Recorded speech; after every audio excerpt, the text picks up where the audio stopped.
The scent of smoke lingered in my hair long after the flames had been extinguished. Even 3 showers later, I could still detect it, that acrid, clinging reminder of how close I'd come to death. I pulled my sleeve lower, making sure the bandage remained hidden beneath the soft fabric. The burn throbbed steadily, a constant reminder of yesterday's chaos, but I couldn't risk anyone seeing it. Not here. Not when the entire pack was on edge with the royal delegation arriving. The great hall of our pack house buzzed with nervous energy. Servants rushed about, polishing silver trays and arranging elaborate flower displays for tonight's welcoming feast. As the pack herbalist's apprentice, I was nobody, just another worker among many. My position granted me access to various spaces, but never a seat at the important tables. That suited me fine. Invisibility had always been my greatest protection. Eden! My mentor's voice carried across the hall. Sylvia beckoned me with an impatient wave, her gray-streaked hair pulled back in its usual severe bun. Stop daydreaming and come help with these healing sachets. The Alpha King's entourage will be here within hours. I nodded, ducking my head as I hurried past a group of warriors. They barely glanced my way. With my pale blonde hair tucked beneath a simple cap and my slender frame draped in modest clothes, I was practically a ghost in this hierarchy of muscle and power. The burn on my forearm pulsed again, and I bit back a wince. If anyone discovered what had happened yesterday in the village, what I'd done, there would be consequences I couldn't imagine. The silver pendant around my neck felt suddenly heavy, a talisman passed down from my grandmother. Courage isn't the absence of fear, she'd told me before she died. It's acting despite it. Yesterday had been the first time I'd truly understood her words. As I reached Sylvia's workstation, a commotion near the main entrance drew everyone's attention. The massive wooden doors swung open, and the temperature in the room seemed to drop several degrees. "They're early," Sylvia whispered, her fingers tightening around a bundle of dried lavender. That's when I saw him, not the Alpha King himself, but his enforcer, the notorious commander of the Royal Guard. Demon Wolf. His reputation preceded him. Ruthless, unforgiving, the king's shadow. His dark gaze swept the hall, cataloging every person, every exit, every potential threat. And then, inexplicably, his eyes locked with mine. My breath caught. Something in his expression shifted, a narrowing of focus, a spark of recognition. Impossible. We'd never met. I quickly lowered my gaze, but my heart hammered against my ribs with such force I feared everyone in the room could hear it. "Eden, the wormwood." Sylvia nudged me, breaking the spell. I fumbled with the herbs, aware that my hands were trembling. The burn beneath my sleeve seemed to flare in response to my agitation. I needed to calm down, to remember my place, to be invisible. But as I worked alongside Sylvia, I couldn't shake the feeling of being watched. Every few minutes, I would glance up to find Demon's gaze on me, calculating, assessing. What did he see? What could he possibly want with someone like me? The answer came sooner than I expected. "You." His voice cut through the general din of the hall, silencing those nearby. It took me several heartbeats to realize he was addressing me. "Herbalist, come." Not a request, a command. Sylvia gave me a worried glance but nodded slightly. One didn't refuse the king's enforcer. I followed him out of the great hall, aware of the curious stares burning into my back. The corridor beyond was mercifully empty, but my relief was short-lived. Demon stopped abruptly, turning to face me with such suddenness that I nearly collided with his chest. "Your arm," he said, his voice surprisingly soft despite its depth. "Show me." The floor seemed to tilt beneath my feet. "My arm, sir?" I tried for innocence, but the words came out strangled. His expression remained impassive, but something dangerous flickered in his eyes. "The burn. Show me now." My past flashed before me, the village orphan taken in by the pack herbalist out of pity, years of keeping my head down, of surviving by being unremarkable. And now this man, this predator among predators, had somehow seen right through me. With trembling fingers, I rolled up my sleeve, revealing the hastily applied bandage beneath. The gauze was spotted with herbal paste and traces of blood where the burn had seeped. Demon's nostrils flared slightly. Scenting the wound, I realized with a jolt. Then his hand closed around my wrist, his touch unexpectedly gentle as he examined the bandage. "You were in the village yesterday," he stated. "The fire at the eastern quarter." It wasn't a question, so I didn't answer. Couldn't answer past the knot of fear in my throat. "The child you pulled from the burning building," he continued, his voice dropping even lower. "Do you know who he was?" I shook my head, my voice barely a whisper when I finally found it. "No, just a boy who needed help." Something unreadable passed across Demon's face, a shadow of emotion quickly concealed. "That boy is Prince Leo, the Alpha King's heir and only child." The revelation hit like a physical blow.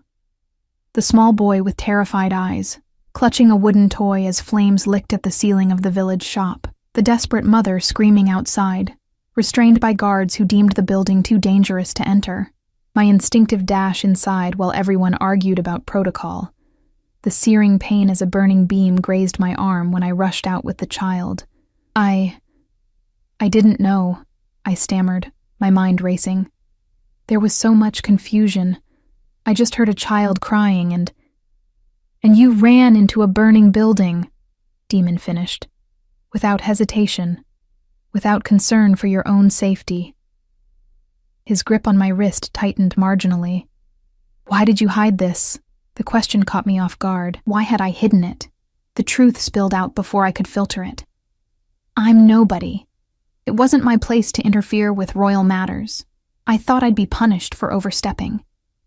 A humorless smile touched his lips. "Punished for saving the future king." He released my wrist, and I immediately clutched it to my chest. The Alpha King doesn't yet know who saved his son.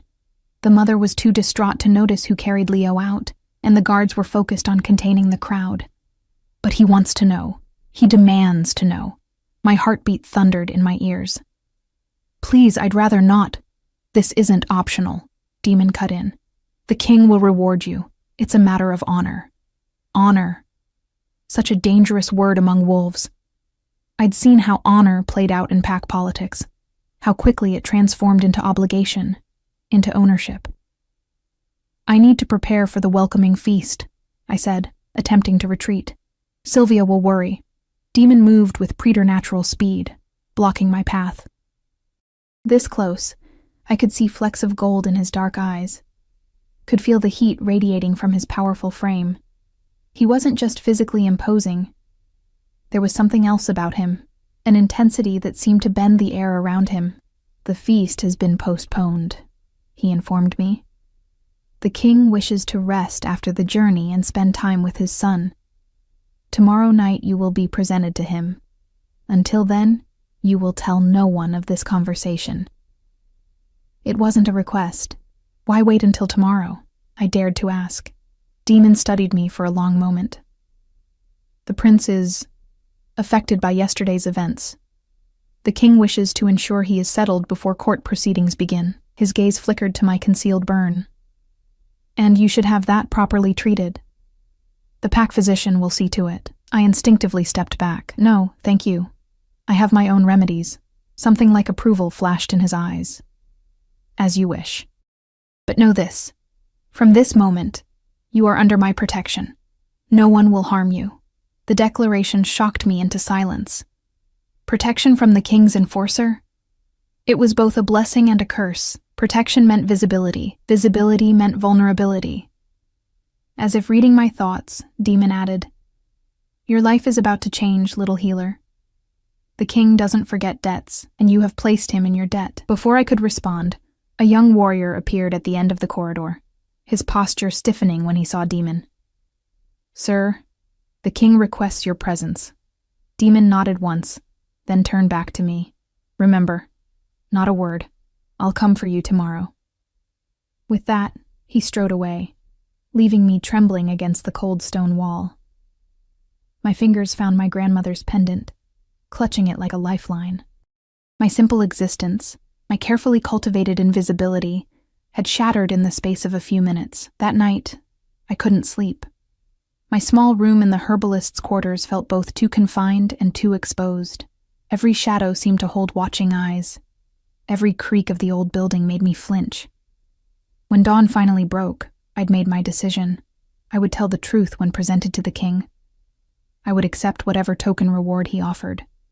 And then I would request transfer to one of the outlying pack settlements, where I could disappear once more. What I didn't know, couldn't have known, was that fate had already set a different path for me, one that would challenge everything I believed about myself, about the royal family, and about the dark, traumatic past I'd spent my entire life trying to escape.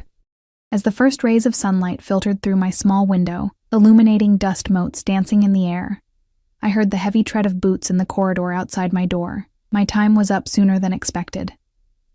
When the knock came, I was already dressed, my hair neatly braided, my burn hidden once more beneath a fresh bandage and long sleeves. I opened the door to find not Demon, as I'd feared, but a young female guard I didn't recognize. "The king's enforcer sent me," she said, her expression neutral. "You're to come with me now." "Now? But he said tomorrow night." "Plans have changed," she interrupted. "The prince is asking for you. The prince was asking for me. How could that be possible?" The boy had been nearly unconscious from smoke inhalation when I'd carried him out. I doubted he'd seen my face clearly, let alone remembered me. "There must be some mistake," I said, even as the female guard gestured for me to follow her. "No mistake," she replied curtly. "The prince described a woman with hair like moonlight, who smelled of herbs and flowers." Her eyes flicked briefly to my pale blonde braid. "You match the description." I had no choice but to follow her through the winding corridors of the pack house. Morning sunlight streamed through high windows, illuminating motes of dust in the air and warming the cold stone floors. Pack members we passed stared openly, curiosity and suspicion in their gazes. Being singled out by a royal guard meant either great honor or terrible trouble, and everyone knew I wasn't important enough for honor. My escort led me to the East Wing, the guest quarters reserved for visiting dignitaries.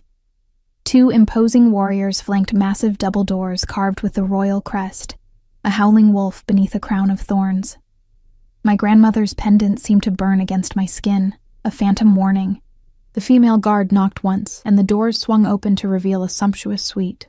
Sunlight poured through floor-to-ceiling windows, highlighting rich tapestries and furniture crafted from rare woods. In the center of this opulence stood Demon, his back rigid as he conversed in low tones with an older man whose bearing screamed authority. The Alpha King. Even without the circlet resting on his brow, I would have known him by the sheer power that emanated from him like heat from a forge. He was older than I'd expected, with silver threading his dark hair and lines of experience carved into his face. But his eyes, sharp and assessing, held the same intensity I'd seen in Demons. And seated on a cushioned window seat, clutching the same wooden toy I remembered from the fire, was the young prince. His resemblance to his father was striking, though softened by youth and innocence. When he saw me, his eyes widened with recognition. "It's her!" he exclaimed, sliding from his perch and rushing forward before any adult could stop him. "The Moon Lady who saved me!" He threw his small arms around my waist, his face pressing against my stomach. The gesture was so unexpected, so guileless that I froze completely. Royal children didn't embrace common pack members. It simply wasn't done. The king's eyebrows rose fractionally. Demon's expression remained carefully neutral, but I caught a flicker of something, amusement, in his eyes. Gently, I disentangled myself from the prince's grip and dropped into a deep curtsy. "Your Majesty, Your Highness." "Rise," the king commanded, his voice a deep rumble like distant thunder. "My son has been quite insistent about meeting his rescuer." I straightened, keeping my eyes respectfully lowered. "I only did what anyone would have done, Your Majesty."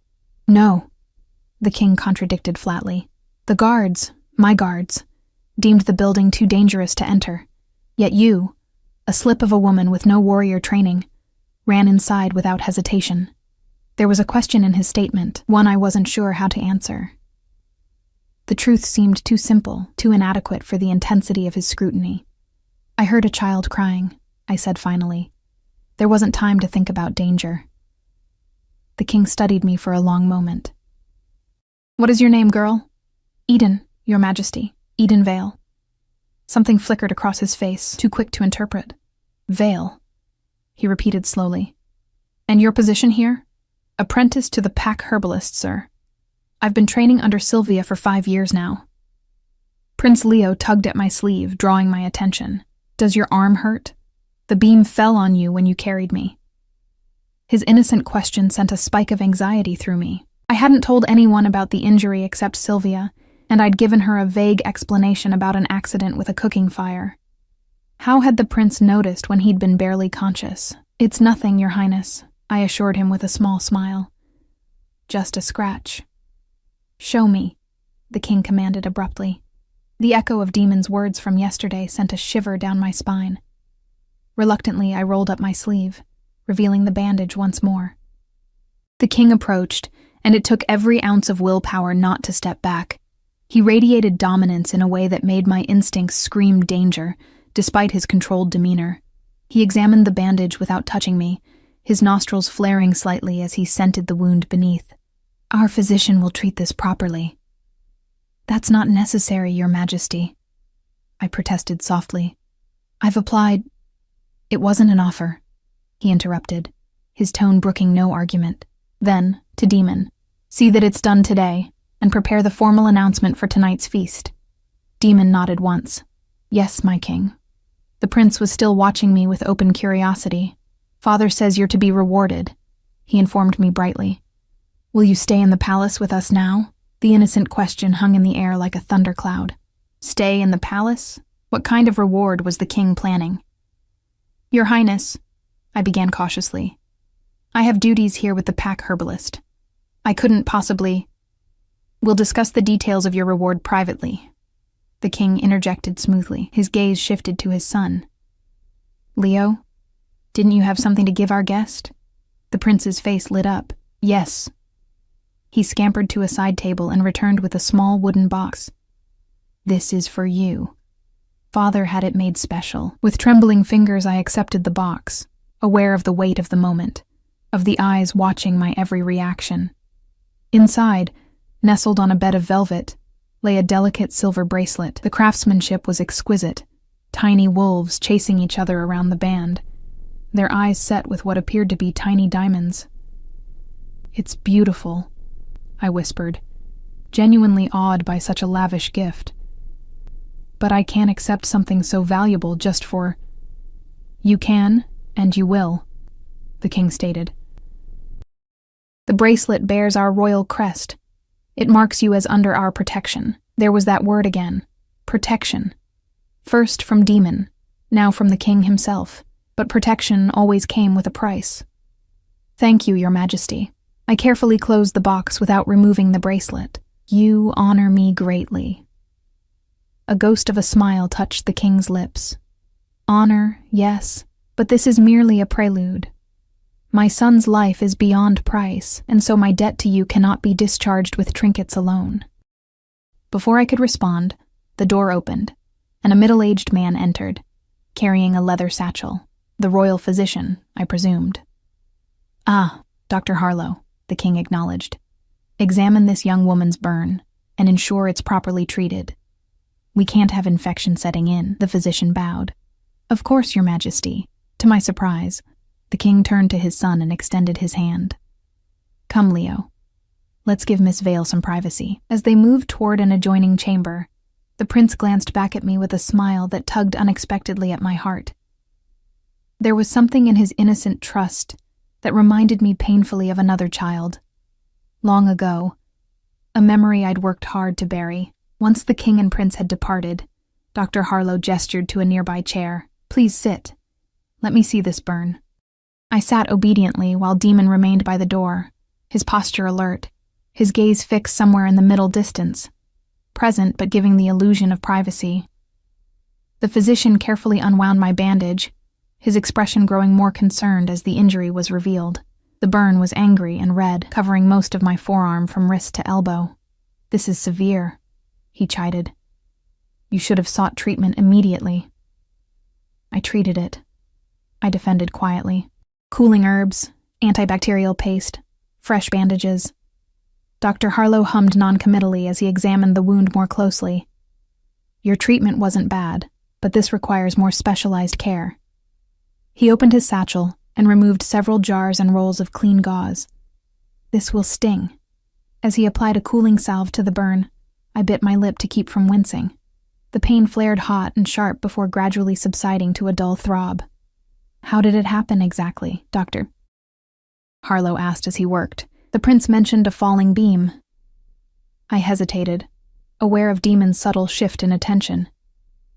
Yes. I had to shield the prince when part of the ceiling collapsed. It wasn't a direct hit, just a glancing touch as it fell. The physician's fingers were gentle despite his brusque manner. You're fortunate. Burns from building fires can be particularly dangerous due to the chemicals released. This should heal well, though you may have some scarring. Scarring was the least of my concerns.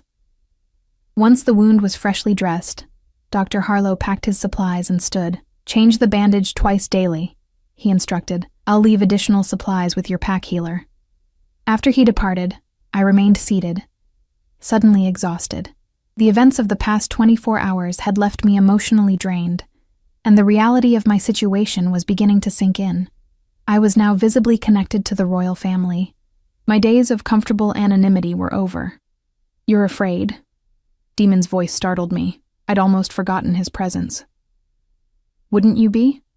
I countered, too tired for pretense. Yesterday I was nobody. Today I'm wearing royal colors and being examined by the king's physician.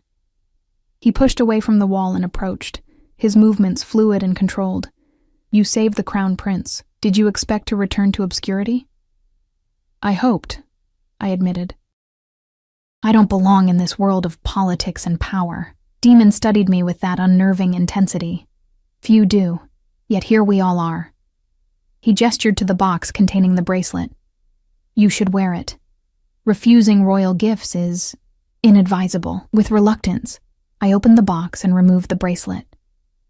It was even more beautiful upon closer inspection. The tiny wolf figures so lifelike they seemed ready to leap from the metal. Allow me, Demon offered, extending his hand. I hesitated before placing the bracelet in his palm. He fastened it around my wrist, his fingers warm against my skin. The contrast was striking, his large, scarred hand carefully securing the delicate silver band to my pale wrist. Perfect fit, he murmured. Something in his tone made me glance up. His expression remained neutral, but there was a warmth in his eyes that hadn't been there before. It transformed his face, softening the hard edges and making him appear younger, less forbidding. What happens now? I asked quietly. Now, he said, straightening. You prepare for tonight's feast. The king will formally acknowledge your deed before the assembled guests. My heart sank. Public recognition? His lips quirked in a half-smile. Not comfortable in the spotlight, little healer? Not remotely, I confirmed. And please don't call me that. What would you prefer? Eden? My name in his deep voice sounded different somehow, more significant. It's a place of peace and healing. I blinked at the unexpected insight. It was my grandmother's name. A shadow crossed his face. The pendant you wear. It was hers. My hand instinctively rose to touch the silver talisman. Yes. How did you know? You touch it when you're anxious, he observed, like a tether to something safe. His perception unsettled me. I'd known this man for less than a day, yet he seemed to read me with disturbing ease. Will you tell me the truth now, Edenvale? Demon asked suddenly. About why you really ran into that fire. The question caught me off guard. I told you. I heard a child crying. Yes, but there's more. It wasn't a question. I can see it in your eyes, feel it in your hesitation. For a terrifying moment, I wondered if he somehow knew, if he had somehow uncovered the secret I'd buried so deeply that even I tried to forget it existed, but that was impossible. There's nothing more to tell, I insisted, rising from the chair. Now, if you'll excuse me, I should return to my duties. Sylvia will be wondering where I am. Your duties have changed, Demon informed me. By order of the king, you're relieved of your apprenticeship responsibilities until further notice. Panic fluttered in my chest. What? But my work, my patients, will be tended by others, he finished firmly. For now, you are to rest and prepare for tonight's ceremony. A chamber has been prepared for you in this wing. This wing? I echoed incredulously. The royal wing? Demon nodded. By direct order of the king. The implications were staggering. Commoners didn't reside in the royal quarters. Ever. Why would he? I trailed off, unable to complete the thought. Demon's expression became unreadable once more. The king has his reasons. It's not my place to question them, nor yours. He gestured toward a door I hadn't noticed before. Your temporary quarters. Everything you need has been provided. As I moved toward the indicated door, questions swirled through my mind like autumn leaves caught in a whirlwind. Why this excessive gratitude for a simple act of courage?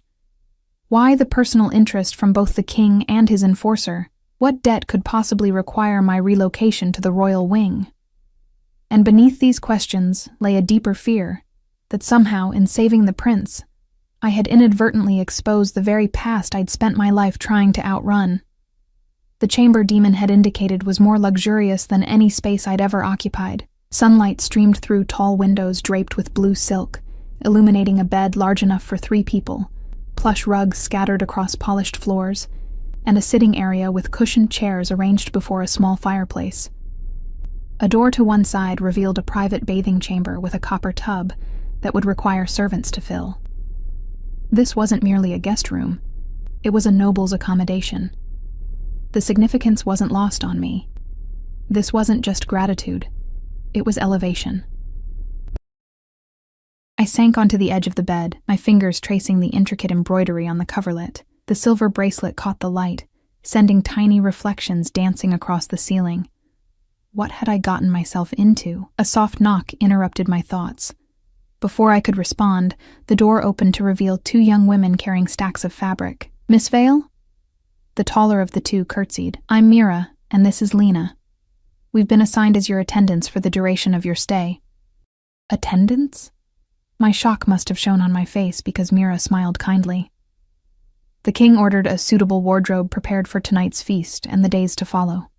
She gestured to the bundles they carried. We've brought several options for your approval. This is unnecessary, I protested weakly. I have clothes. Begging your pardon, miss, Lena interjected gently, but the king specifically requested you be outfitted appropriately for court. It would cause difficulties if you refused. The subtle warning in her words wasn't lost on me.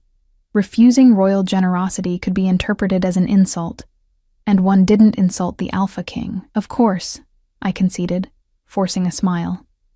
Thank you. What followed was a flurry of activity as gowns, shoes, undergarments, and accessories were presented for my inspection.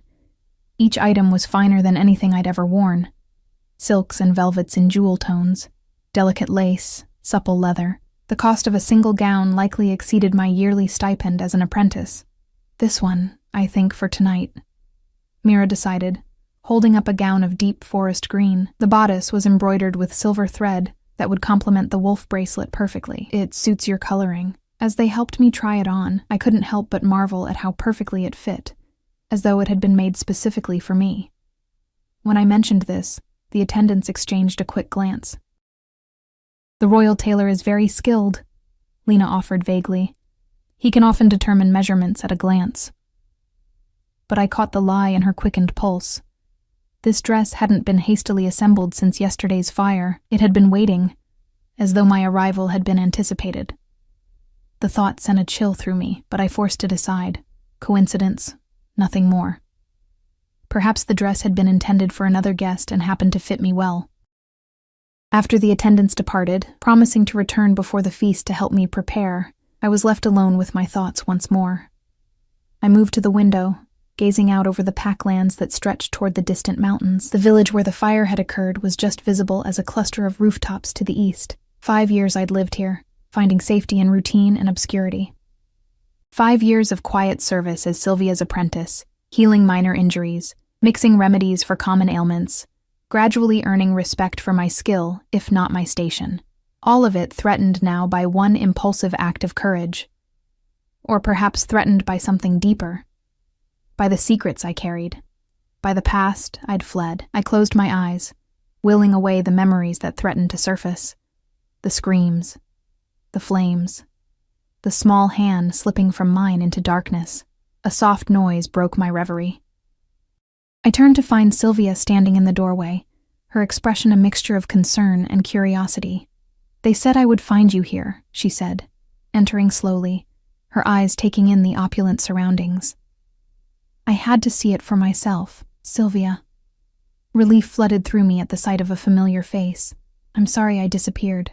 There wasn't time to explain." She waved away my apology, moving closer to examine my bandaged arm. "Dr. Harlow told me what happened." "The prince, Eden? You saved the Alpha King's son and didn't tell me?" "I didn't know who he was," I explained. "Everything happened so quickly, and afterward, I trailed off." "Afterward you hid your injury and said nothing of your heroism," Sylvia finished, her tone softening. "That's so like you." I smiled weakly. "I just wanted things to remain normal." Sylvia settled into one of the cushioned chairs, gesturing for me to join her. When I did, she took my hands in hers, her expression turning serious. "Normal is no longer an option, my dear.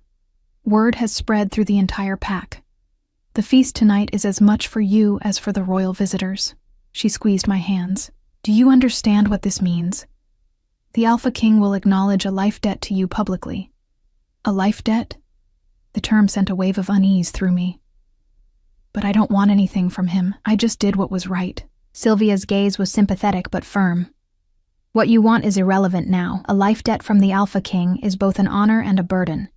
He must discharge it to maintain his honor, and you must accept his offering." "What if his offering is something I cannot accept?" I asked, thinking of the room, the clothes, the bracelet, signs of a reward far beyond what I'd anticipated. "You will accept," Sylvia stated simply, "for your own safety, if nothing else." The concern in her voice stirred my anxiety. "What aren't you telling me, Sylvia?" She hesitated, her fingers absently stroking the worn fabric of her herbalist's robe. "There are rumors about why the Alpha King brought his son to our territory in the first place, about why the royal family is truly here." I leaned forward. "What rumors?" "They say the king is seeking a mate," Sylvia said carefully. "Not for himself, but for his enforcer, for Demon Wolf." The revelation hit me like a physical blow. "A mate? Here? But why?" "Political alliances," Sylvia explained. "Our Alpha's daughter was considered a strong candidate. The match would strengthen ties between our packs and cement our Alpha's loyalty to the crown." My mind whirled with the implications. "And now? With this life debt to me?" Sylvia's expression was grave. "Now the king must balance his political needs with his personal debt. It's complicated." Complicated seemed an inadequate word for the situation. "So tonight's feast will be a delicate dance of politics and power," Sylvia confirmed. "And you, my dear, are now at the center of it all." I slumped back in my chair, the weight of this new knowledge settling heavily on my shoulders. What should I do? Be gracious. Be humble. Accept whatever the king offers with gratitude. Sylvia's advice was pragmatic. And be careful around Demon Wolf. The king's enforcer is not known for his mercy. I thought of Demon's intense gaze, the gentleness with which he'd fastened the bracelet around my wrist. He doesn't seem as ruthless as his reputation suggests. Sylvia's eyebrows rose. "Don't be fooled by courtly manners, Eden. Demon earned his position through blood and loyalty. They say he can track a single scent across 3 territories and has killed more challengers to the crown than any enforcer before him." The description didn't align with the man who had looked at me with warmth in his dark eyes, but I nodded anyway. Sylvia's warnings came from a place of care. "I should go," she said, rising. "I've been allowed only a brief visit. Just know that whatever happens tonight, you have a place with me still. No matter what title or position the king bestows, you'll always be my apprentice if you wish it." Her reassurance brought tears to my eyes. "Thank you. For everything." After she left, I spent the rest of the day alternating between restless pacing and staring out the window, watching as more carriages and riders arrived for the feast. The sun began its descent, painting the sky in shades of gold and amber, when Mira and Lena returned to help me prepare. The process was more elaborate than I'd expected. A bath scented with rose petals and lavender, hair washed and dried before the fire, then arranged in an elegant style with silver pins. The green gown, soft as a whisper against my skin. Light cosmetics to emphasize my eyes and lips. When they were finished, I hardly recognized the woman in the looking glass. She appeared ethereal, almost otherworldly, with her pale blonde hair gleaming in the lamplight and her slender form accentuated by the tailored gown. "You look beautiful," Mira breathed, adjusting a final pin in my hair. I touched the wolf bracelet, its weight unfamiliar but not unpleasant against my wrist. "Thank you. Both of you." A knock at the door announced Demon's arrival. He entered and stopped abruptly, his gaze sweeping over me with an intensity that made heat rise to my cheeks. "You clean up well, little healer," he said, his voice lower than usual. I lifted my chin. "As do you." It was true. Demon had exchanged his warrior's attire for formal court dress. A midnight blue tunic embroidered with silver, fitted black trousers, and a short cape fastened with the royal crest. The ensemble emphasized the breadth of his shoulders and the lean strength of his frame. "The king awaits," Demon said, extending his arm. "Are you ready?" "No," I wanted to say. "I'll never be ready for this." Instead, I placed my hand on his offered arm and nodded. "Remember?" he murmured as we left the chamber. "Keep your head high. You've earned your place at the high table tonight." The great hall had been transformed in my absence. Hundreds of candles bathed the space in golden light, reflecting off silver tableware and crystal goblets. Banners bearing both the royal crest and our pack's insignia hung from the rafters. Long tables arranged in a horseshoe shape filled the room, with the high table on a raised platform at the head. As Demon and I entered, a hush fell over the assembled guests. Every eye turned toward us, some curious, some envious, some openly hostile. I spotted our alpha and his daughter seated at the high table, their expressions carefully neutral despite the whispers I could hear rippling through the crowd. "Chin up," Demon reminded me quietly. "Show no fear." We approached the high table, where the king sat with Prince Leo at his right hand. 2 empty seats waited at his left, one for Demon, and remarkably, one for me. Demon guided me forward and executed a formal bow. I followed with a deep curtsy, keeping my eyes lowered respectfully. "Rise," the king commanded. When I did, he gestured to the empty chair. "Eden Vale, join us." Conscious of the stares burning into my back, I took the offered seat. Prince Leo beamed at me from across the table, his innocent happiness a stark contrast to the politically charged atmosphere. "You look pretty," he stage whispered, earning a small smile from his father. "Thank you, Your Highness," I replied softly. The king raised his goblet, and the hall fell silent once more. "Tonight," he began, his powerful voice carrying effortlessly to every corner of the room, "we celebrate not only the alliance between our packs, but the courage of one who acted without thought for herself." He turned slightly toward me, his expression solemn. "Yesterday, when fire threatened my son's life, when protocol and fear stayed the hands of trained warriors, this young woman ran into the flames without hesitation." His gaze swept the hall. "Eden Vale saved the future king of our territories, suffering injury to shield him from harm." Murmurs rippled through the crowd as the king continued. "Such courage deserves recognition. Such selflessness demands reward." He set down his goblet and rose, prompting everyone in the hall to stand as well. "Eden Vale, step forward." On legs that threatened to buckle, I obeyed, moving to stand before the king. From the corner of my eye, I saw Demon shift slightly, positioning himself closer as though prepared to catch me if I faltered.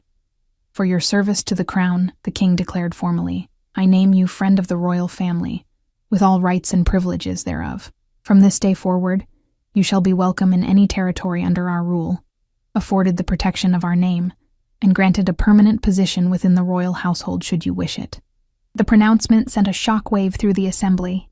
Friend of the royal family was an honorary title rarely bestowed, and never, to my knowledge, on someone of my low rank. Furthermore, the king continued before I could respond, "To honor the life debt owed for my son's safety, I offer you your heart's desire.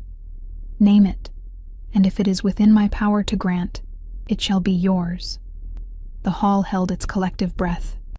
This was the moment. The discharge of the life debt Sylvia had warned about. Whatever I asked for now would define my future.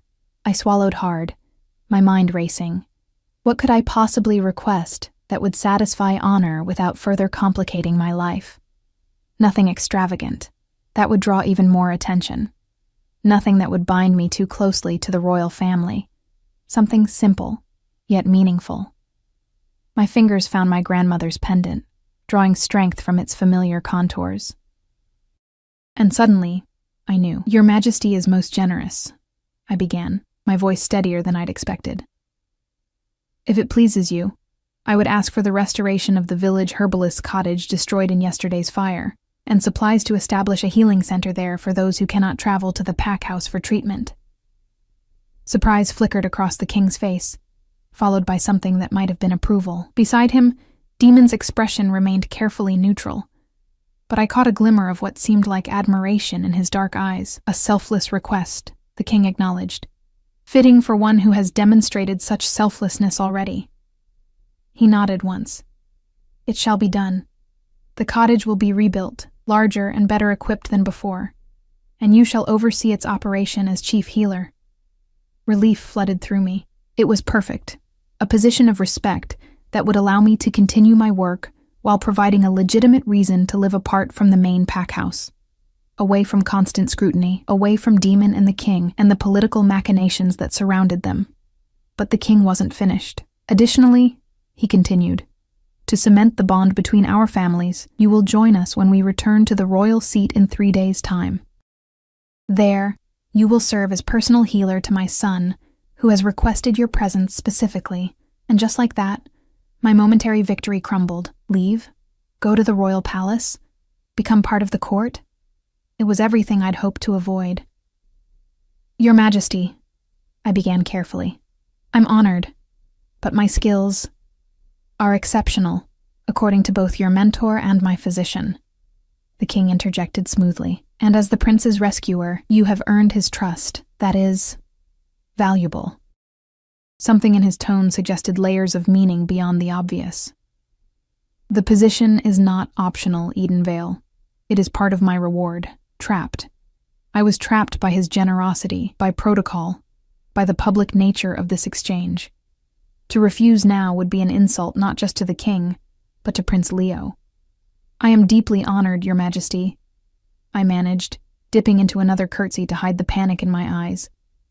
"Thank you for your generosity." The king smiled, a rare expression that transformed his stern features. "The honor is mine, Eden Vale." He turned to address the assembled guests once more. "Let the feast begin."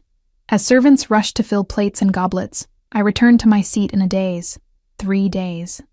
I had 3 days before my carefully constructed life would be completely upended, before I would be taken to the royal palace, the last place in all the territories I could afford to be recognized. "You're pale," Demon observed quietly beside me, his breath warm against my ear. "Eat something. The worst is over." I doubted that very much, but I forced myself to nibble at the delicacies placed before me. The food was exquisite. Tender roasted meats, vegetables prepared with exotic spices, sweet pastries drizzled with honey, but I tasted none of it. Throughout the feast, I maintained a careful facade of gratitude and composure. I answered the prince's eager questions with gentle patience, responded to the king's occasional comments with appropriate deference, and ignored the speculative glances from nobles at nearby tables. Only Demon seemed to sense my distress, his scrutiny more thoughtful than the others. When the meal finally ended and musicians took their places for the evening's entertainment, I seized the opportunity to escape, if only briefly. "Please excuse me, Your Majesty," I murmured, rising from my seat. "I need a moment of air." The king nodded dismissively, already engaged in conversation with our pack alpha. I slipped away from the high table, making my way toward a small side door that led to an exterior balcony. The cool night air was a blessed relief after the stifling atmosphere of the hall. I gripped the stone balustrade, drawing deep breaths to calm my racing thoughts. Stars glittered overhead, indifferent to the turmoil below. How quickly life could change, a simple act of courage transforming into a gilded cage. Running away already? I didn't need to turn to know Demon had followed me. His scent, pine and leather, and something uniquely his announced his presence before his voice did. "Just breathing," I replied, not looking at him. The hall was becoming overwhelming. He moved to stand beside me, his tall frame blocking the gentle breeze. "You surprised him, you know, the king. He expected you to ask for gold, land, a title, perhaps. I'm not interested in wealth or status." "So I see." There was a note of genuine curiosity in his voice. "What are you interested in, Eden Vale?" The question was deceptively simple, yet dangerously complex.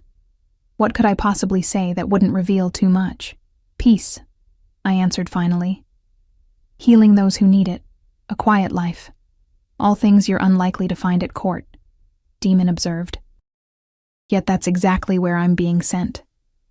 Demon was silent for a moment, his gaze fixed on the distant mountains. "The king has his reasons, so you keep saying," I countered, frustration seeping into my tone. "But what reasons could possibly justify uprooting me from everything I know?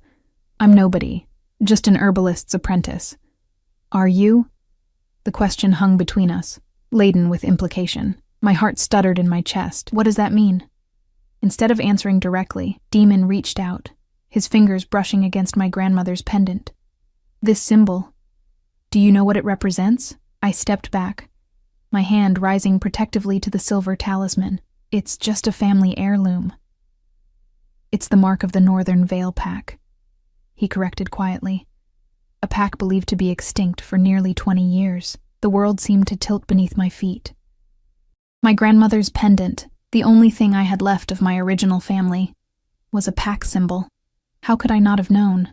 "That's impossible," I whispered, though even as I said it, memories stirred, fragmented images of similar pendants worn by others, of ceremonies around great bonfires where such symbols were prominently displayed.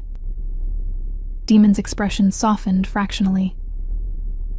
"The king recognized it immediately, as did I." "How?" I managed, my throat tight with sudden fear. "How would you recognize a symbol from an extinct pack? Because," he said carefully, "the Northern Vale Pack didn't simply die out. They were massacred. By hunters. And the king's personal guard, led by me, arrived too late to save them." The revelation hit like a physical blow.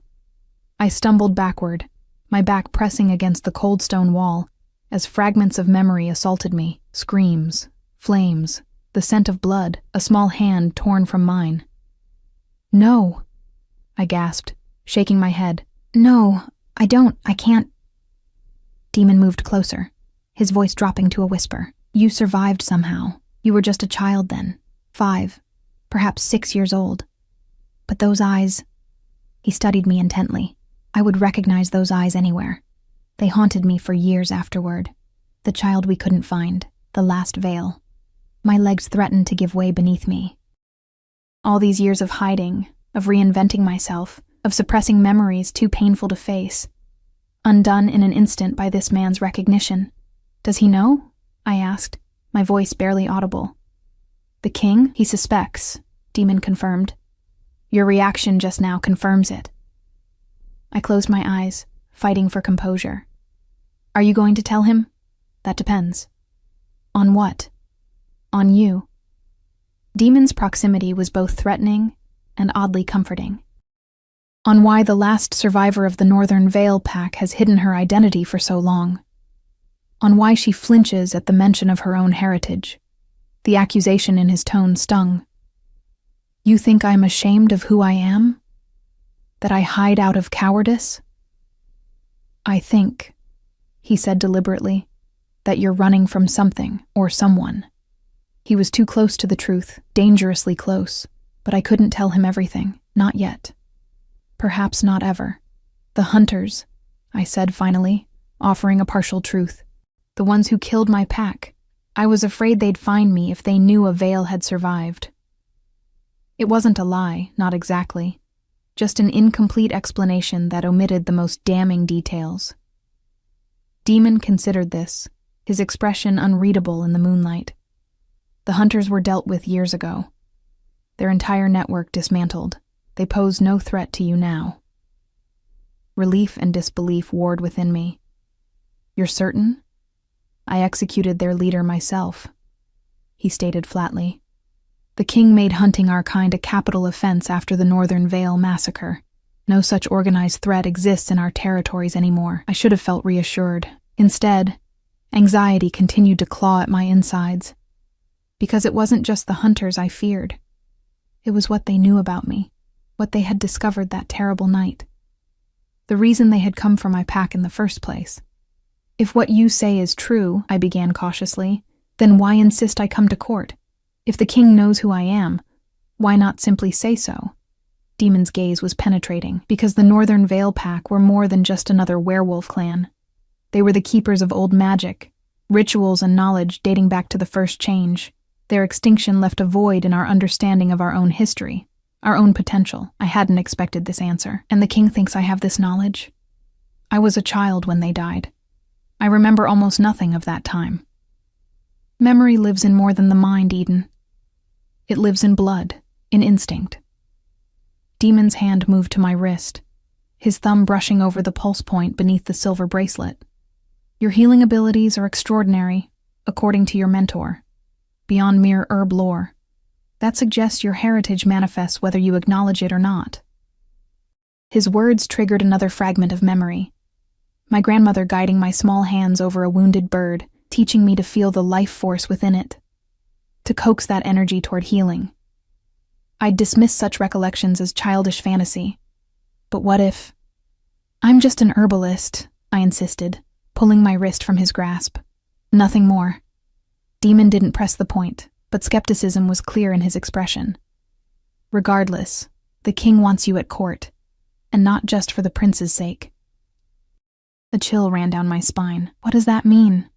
"It means," he said carefully, "that you've become valuable in ways beyond your heroic act. The last veil, the heir to lost knowledge, a symbol of survival against impossible odds." His voice softened fractionally. "And possibly the key to healing old wounds, both the king's and the prince's." Before I could question him further, the balcony door opened, spilling golden light into our secluded corner. Prince Leo stood there, his small face alight with excitement. "There you are," he exclaimed. "Father says the dancing is about to start, and I want Eden to watch me. I've been practicing." The tension between Demon and me dissolved in the face of the boy's innocent enthusiasm. I managed to smile, pushing aside the weight of revelations for the moment. "I wouldn't miss it for the world, Your Highness." As we followed Leo back into the hall, Demon leaned close to whisper in my ear. "This conversation isn't finished." I knew he was right. The truth, or at least part of it, had been revealed. There would be no retreating back into anonymity now, but questions remained, ones I wasn't sure I wanted answered. Why had the king really brought his son to our territory? Was it truly coincidence that placed the prince in that burning building, or something more deliberate? And what would happen when the king discovered I didn't possess the knowledge he sought? The remainder of the evening passed in a blur of music, dancing, and forced smiles. I watched as Prince Leo performed a formal court dance with our alpha's young daughter, his serious concentration at odds with his childish features. The king appeared pleased. Demon remained vigilant at his side, and I counted the minutes until I could retreat to my temporary chamber. When finally granted permission to withdraw, I practically fled the great hall. But instead of the solitude I craved, I found Mira waiting in my room, ready to assist with undressing. "Did you enjoy the feast, miss?" she asked cheerfully, as she helped me out of the green gown. "It was overwhelming," I admitted. Mira nodded sympathetically as she hung the gown in a massive wardrobe that now contained a full collection of clothing in my size. "Everyone's talking about your appointment as the prince's healer. It's a great honor." "Yes," I agreed automatically. "A great honor." After Mira departed, I changed into a simple nightgown and sat before the window, watching moonlight paint silver patterns across the floor. My mind whirled with the night's revelations, the Northern Vale Pack, the pendant.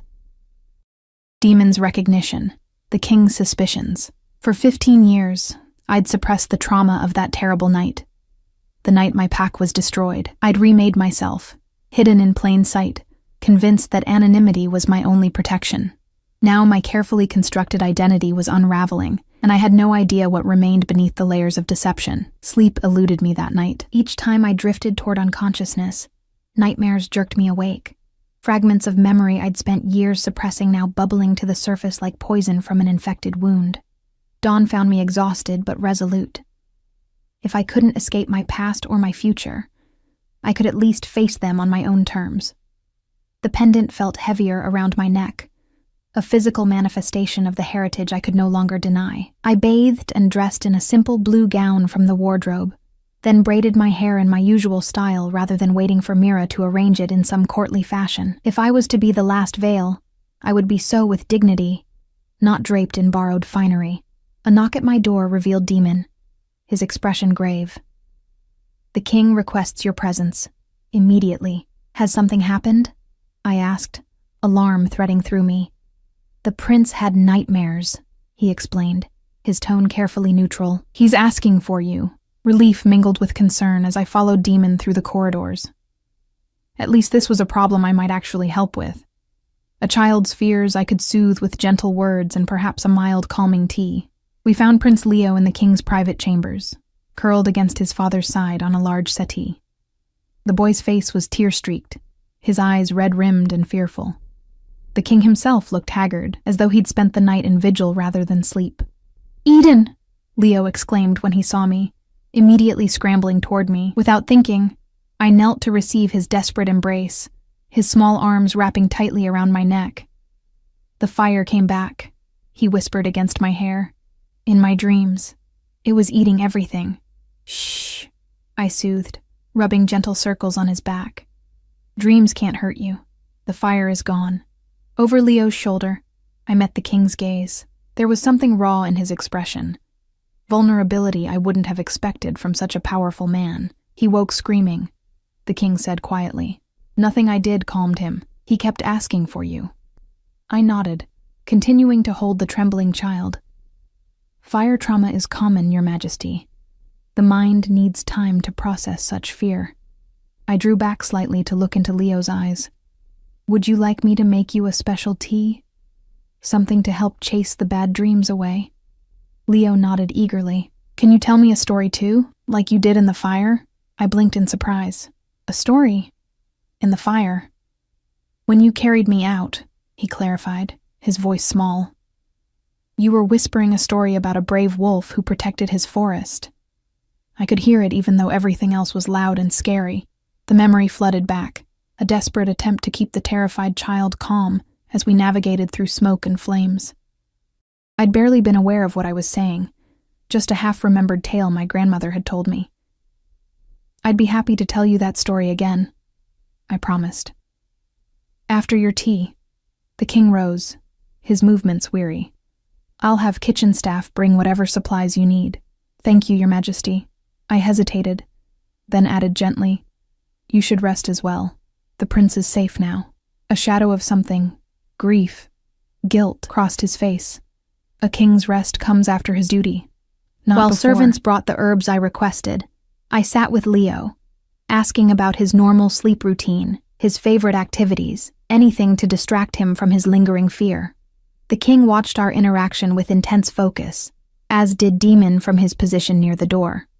I prepared a mild tea with chamomile, lavender, and a touch of honey, explaining each ingredient to Leo as I worked. "This is how healing begins," I told him. "Understanding what helps us and why." As Leo sipped his tea, I began the tale, embellishing the fragmented version I'd whispered during our escape from the fire. Once, there was a young wolf with silver fur who lived in a great forest. Unlike the other wolves in his pack, he couldn't howl loudly or run as swiftly. But he noticed things others missed, the changing patterns of stars, the whispers of the wind through leaves, the secret languages of birds and insects. Leo's eyes grew heavy as I continued the story, describing how the silver wolf's unique gifts saved his pack when fire threatened their forest home. By the time I finished, the prince was asleep, his face peaceful.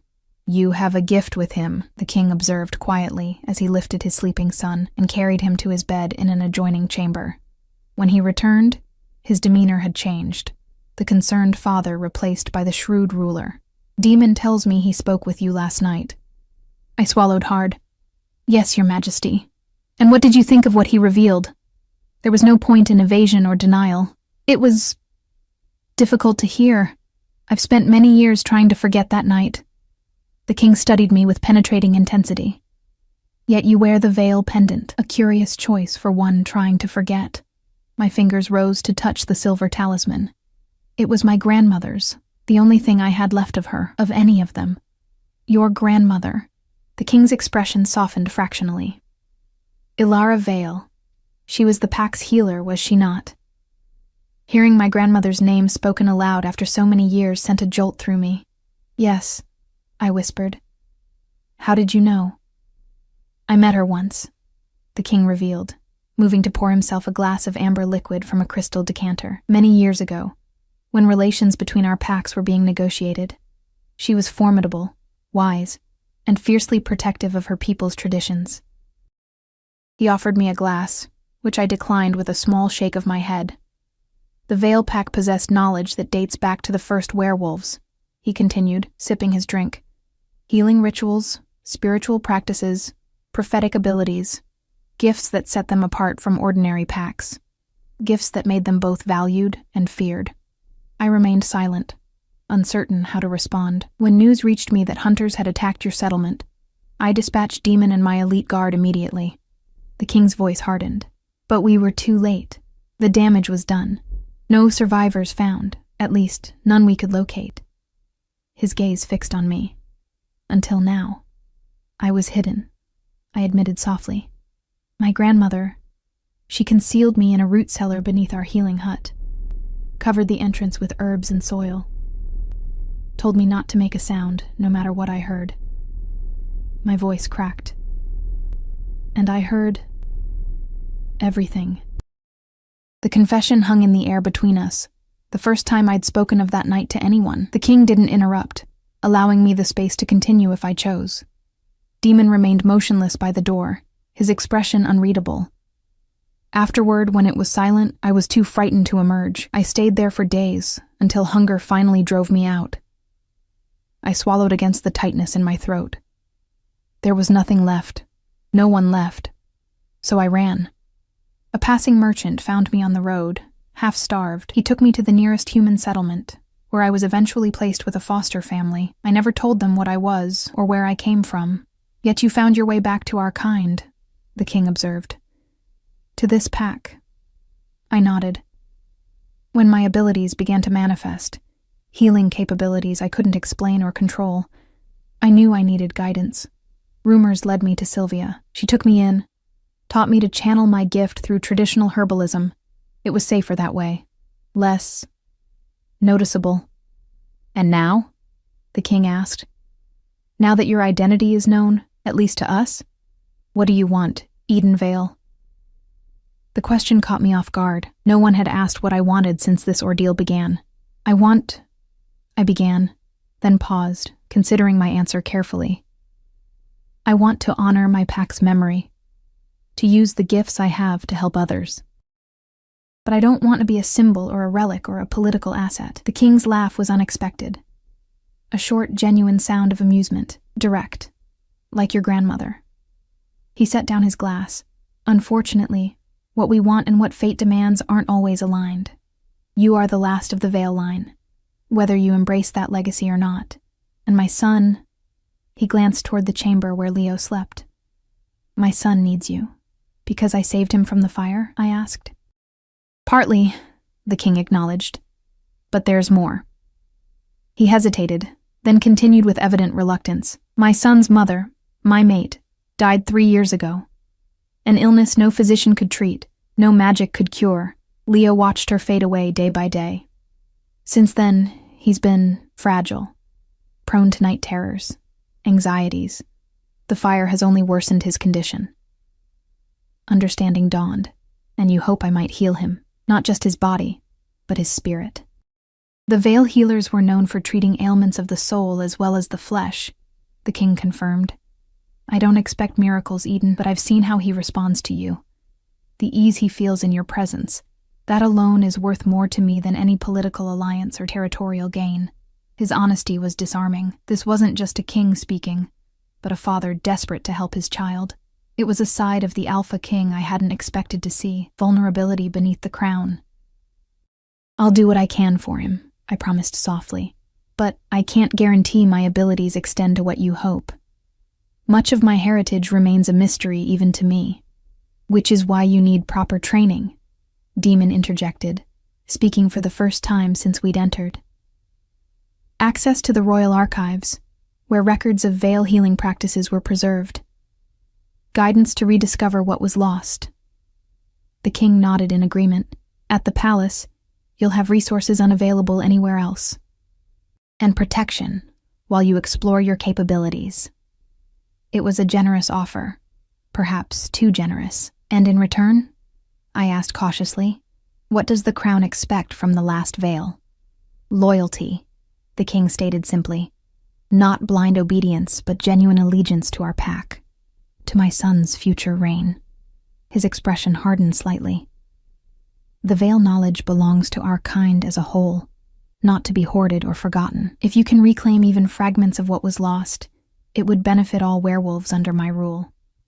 It was a reasonable request, yet something still felt unsaid. I glanced at Demon, whose gaze had not left me throughout the conversation. There was tension in his stance, as though he wanted to speak, but held himself in check. "And what of the village healing center?" I asked. "The reward I requested? It will be built as promised," the king assured me. "You may divide your time between the palace and the village, once the prince's condition improves. I'm not offering imprisonment, Eden, just a place where your heritage and your future can align." As the king spoke, I felt a weight lifting, the burden of secrecy I'd carried for 15 years. Here were two powerful men who knew exactly what I was, yet offered protection rather than fear. It was more than I'd dared hope for since that terrible night. "Then I accept," I said finally. "I will come to the palace, I will help the prince, and I will try to rediscover what my pack knew." Relief crossed the king's face. "Good. We depart in 2 days." As if on cue, a small voice called from the adjoining chamber. "Father? Eden?" The prince had awakened. I rose immediately, moving toward his room with an instinctiveness that surprised even me. As I crossed the threshold, Leo's face brightened, his earlier fears apparently soothed by sleep and my presence. "Will you tell me another story?" he asked hopefully. I smiled, settling onto the edge of his bed. "Of course, Your Highness." As I began another tale, this one about a lonely wolf who found his true pack, I felt, rather than saw Demon enter the room, taking up a protective position near the door.